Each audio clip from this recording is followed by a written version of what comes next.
This Sunday's readings from the book of Proverbs, chapter 31, verses 10 to 13, 19, 20, 30 and 31. From the first letter of St. Paul to the Thessalonians, chapter 5, verses 1 to 6.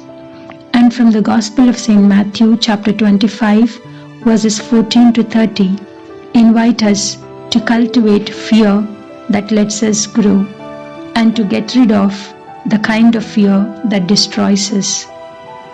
Fear of the Lord is the beginning of wisdom. To be wise is to fear God. Let's not misunderstand God as someone who punishes us. Fear of God is not a fear that makes us tremble before Him, but it is a fear with reverence, fear that makes us follow His precepts, fear that makes us attain His attitude and His character. Therefore, fear of God is the love of God. In the first reading from the book of Proverbs, it is said, "The woman who fears the Lord is to be praised." In the second reading, St. Paul differentiates the children of light and the children of darkness. Children of light are those who fear the Lord. Fear of the Lord bestows wisdom. Wisdom reveals and prepares you to meet the Lord anytime and anywhere. Finally, in today's Gospel, we have a very good example of the servants who fear their master.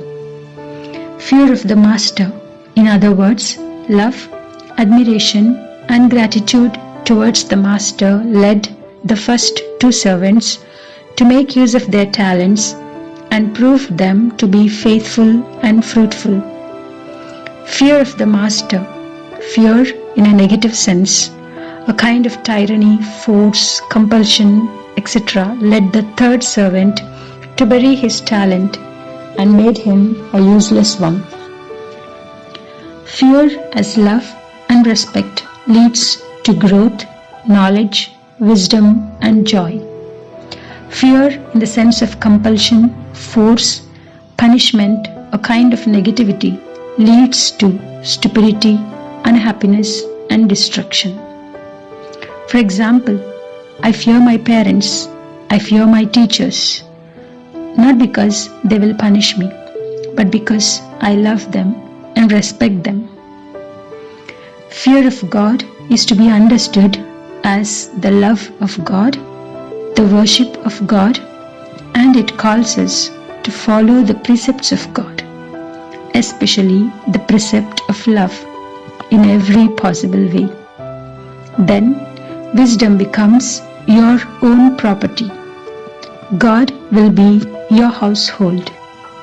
And then you will always walk in the light and joy. Blessed are those who fear the Lord. Let's all be blessed.